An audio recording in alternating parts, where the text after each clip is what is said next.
Hi everyone, I'm so glad that you made it to this video. My name is Leo. I'm the founder of Restorative Hypnosis, and I wanted to make this short video explaining a little bit about what a session with me would look like, what people come in for, the types of things that I help people with, and what you can expect, because it's an unusual form of therapy. There's not a lot of things out there like this, and I get a lot of similar questions. So I'm here to just inform, explain a few things, and if you have any other questions, you can let me know.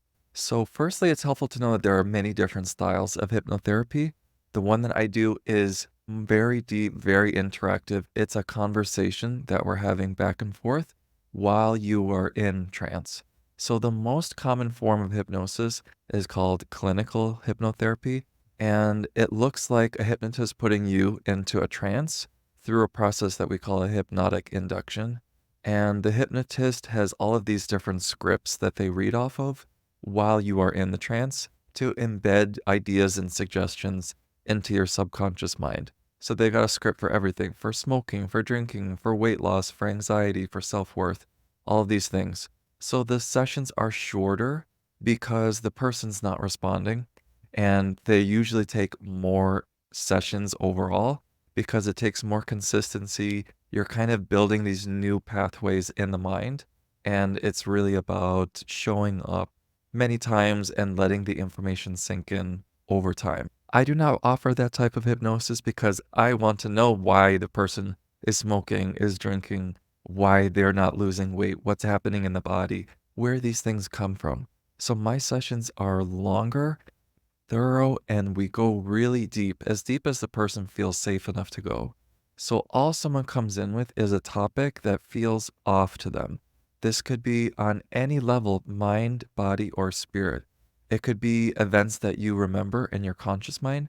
It could just be things like, I don't know what's going on, but I just feel stuck, or I feel this heaviness in this part of my life.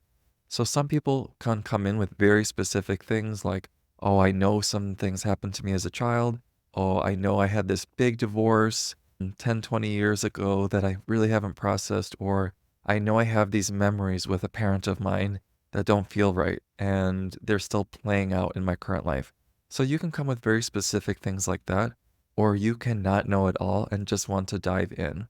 Because the beauty of hypnotherapy, this style, is that we engage with your subconscious mind. This means we're speaking to the part of you that is underneath your current level of awareness. And the beauty of this is that the majority of your mind is the subconscious mind. So everything you're using now to listen and to observe and move about your day is with your conscious mind, which is at a very generous amount, around 10%. So everything else is stored in your subconscious mind. And beyond that, all of the memories, all of the beliefs, everything that has happened to a person gets also stored within the body. So I take a very wide angle lens to someone's life because I want to know everything. I want to know the memories or the components that make someone up, the real foundation of how they came to be the person that they are. I want to know about the relationships, their household, the environment, and I want to know where in the body this person has been storing some of these beliefs and memories because it doesn't just live in our head, it becomes our whole life. And the life that we live out in our 3D world becomes a reflection of our subconscious mind. So I have seen the most powerful, rapid, incredible changes from working with the subconscious mind because you kind of have to get out of your own way a little bit. You don't go where you think you need to go. Your subconscious mind goes, yeah, we know you wanted to look at these things today, but really it goes way farther beyond that. And we need to show you this thing that happened and remind you of this relationship. And you remember that day when you were at school when someone laughed at you. It can be small moments, they can be big moments. You never really know. And the other thing people ask me is they're a little bit nervous to dive in because, oh gosh, I don't know what's in there. I don't know what's lurking in my subconscious mind. And I tell these people that this part of you knows you the best and it has your best interest in mind. So it's not like opening Pandora's box and all of these things come flying out. It goes at a pace that feels safe and comfortable for you, and it brings things up in an order that it wants to release things. That is one of the most incredible, magical things I have seen in this process is your subconscious mind truly has an outline, a blueprint of the things that it needs to process. And as we go through, it goes in the order of most important and the time that feels right. So, all that to say, you can come in with things that are very specific that you want to look at. You can have general themes like relationship, love life, and of course, or maybe not of course, maybe you don't know me, but I take a very spiritual and lens to this as well. So I bring in the aspects of your soul if that aligns with you. So what that means is, let's say you have a very difficult moment happen to you as a kid. Not only are beliefs formed, such as I'm not safe, it's not safe to be in my body, the world is not safe, people always leave, things like that. So the mental plane is activated. Obviously, there's going to be emotions that come with that. Now the emotions live somewhere in the body. So that puts a pressure and a stress on somewhere inside, which could affect your health or your organs. And not only that, that might shut down someone's voice where they're not showing up as much, they're not shining their light, and they're not going for things as much as they know that they want to, which creates this internal push-pull. They have these big dreams, big ideas, they know that they could be doing more, but the subconscious mind and all these emotions and heaviness keep us small and held back. So that could prevent also our spiritual gifts from coming online. It could prevent us from really following our dreams or our creativity or speaking up on things that we're passionate about or just having the confidence to really be seen and take ourselves and our dreams seriously. And sometimes in sessions, other aspects of someone's soul can come through. So I've had lots of sessions where someone's higher self has a message for them, or maybe guides or ancestors, angels, higher dimensional beings, ascended masters. I have truly seen it all. Doing this for over 5 years now.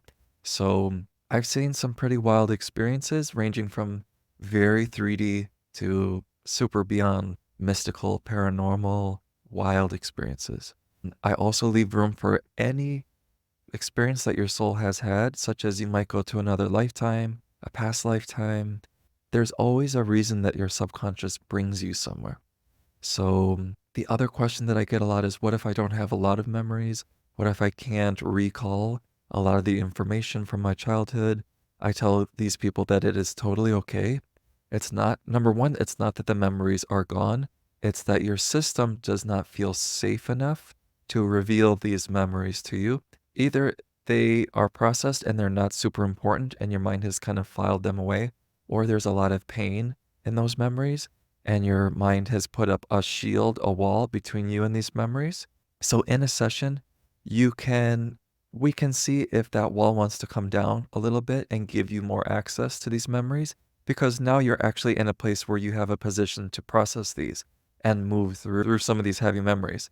The other thing I tell people is if that wall is very strong, it's not just keeping you from these memories, it's affecting you in your life in some format. This wall is going to have some impact on relationships, on how you show up in the world, how you speak, how you stand, how you move through life. So it's in someone's best interest to slowly and safely start taking this wall down. That could be a swift, gentle, actually very easy process, or you might need to go brick by brick, taking your time. There's really no way to know until we get in and we see how this wall got here to begin with and some of the things that are behind that wall. So that's one way of accessing. Number two, we don't have to work with memories at all if that doesn't feel safe to the system. So like I said, everything is also stored inside of us in the body. So we might work very somatically, meaning I might ask questions like, okay, a lot of these big, heavy emotions are coming up. Let's say someone's feeling grief. I'll ask, where do you notice this grief? How does your body experience grief? And it could be red burning hot coil in the head. It could be a heaviness in the heart. It could be some tightness in the throat. And I might ask, what does this heaviness want to show you or let you know about today? How did it come to be? Does it feel like it's been here a long time or more recent? What happens when this heaviness lives here for all this time? What happens to you? What kind of effect does this have? And what does it need from you we get to start a conversation with the emotions and with the sensations. And we can kind of stay here without going so linearly into, oh, I'm 5 years old. This is what's happening. My parents are divorcing such and such. So we can work within the body. And some people work very symbolically. So they might see the heaviness as a shape that they can describe out in front of them, or maybe like a cartoon character or something like that.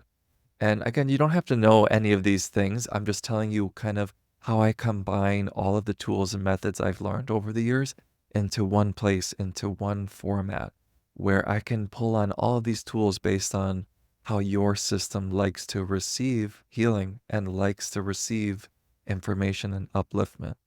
So some people might be memory based, or some people might be very body based. Some people might just need to process the emotions.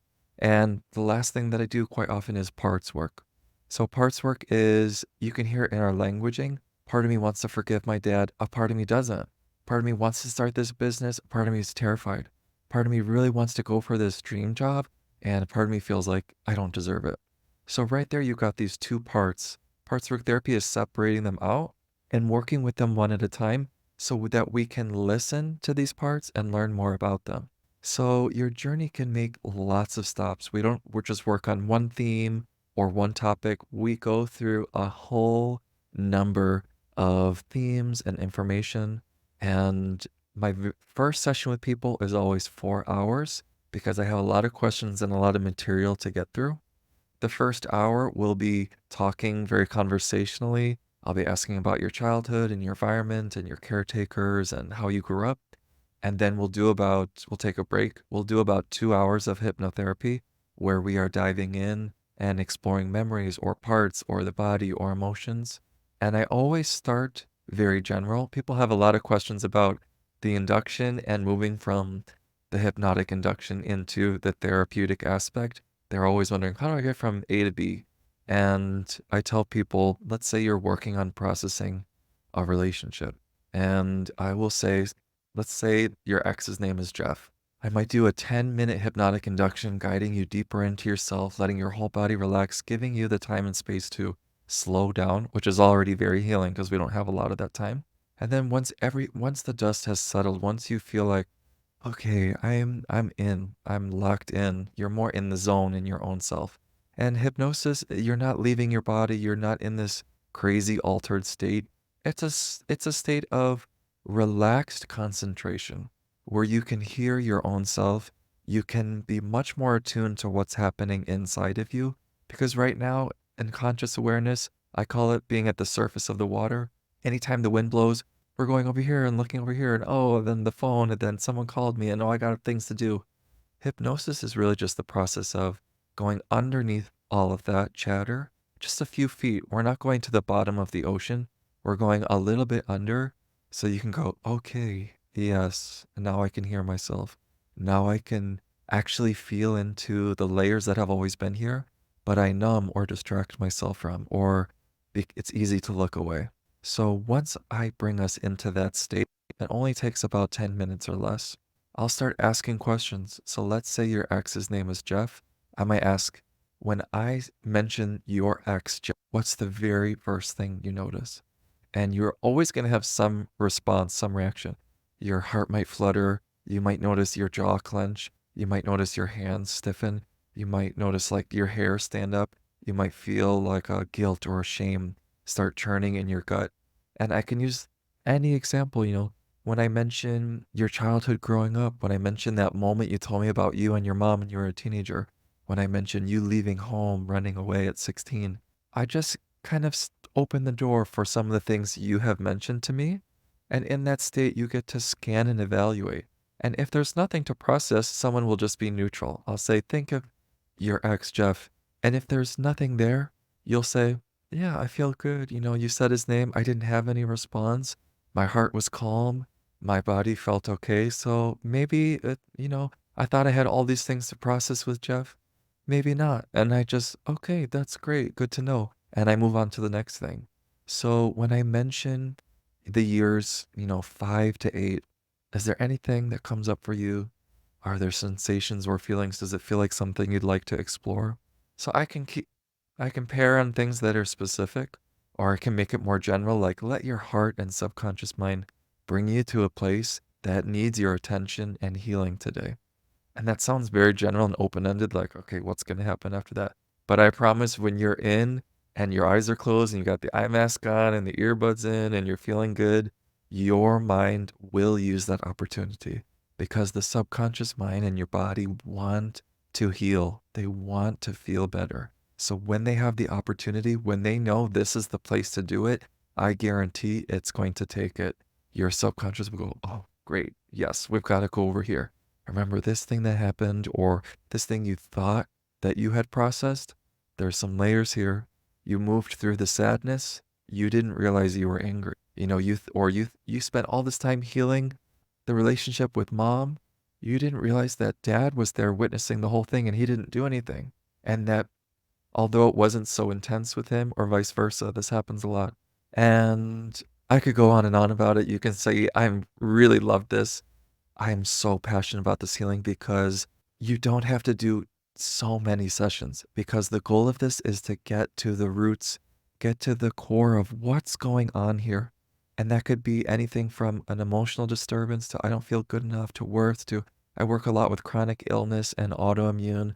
I have several cancer patients that are making incredible strides in their healing because so much comes back to our emotional, spiritual selves when that is suppressed or repressed, or there are things that haven't moved through, it festers. And when it festers, it has to show up in our life, either as a disease, an illness, a body pain, a hindrance, a heaviness, a cloudiness, and a dissociation, and an addiction. It's like a whack a mole game. You can push something down, but it's going to shift and come back up in some other aspect of your life. Hypnotherapy is the process of going, where did I push something down? What did I push down?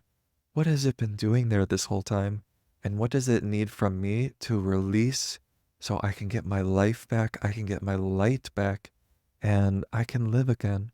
And that's the beauty of this work. And it's something I'm going to do the rest of my life. I have absolutely no doubts about it. It's what my medicine is here to bring to the world, something I'm extremely passionate about. I also teach hypnotherapy to students every year. And so I hope that explained the process a little bit. And after I do that first deep dive with people, you can come back as often or as little as you'd like. I'm always changing the system. Sometimes I have little packages, sometimes one offs. So you'll have to see what is the most current offering. But I always let people come back and I try and see you as few times as possible. That's my goal, to not be in this forever and ever. Because if you go to the roots of the tree knows how to heal your body, your subconscious mind, your spirit. It knows what to do. It has the blueprint for your divine natural essence. It doesn't need all that much, but it needs to go to these knots in the hose, I call them, where it just got turned, it got twisted, it got tied from heartbreak, from loss, from disappointment, from trauma.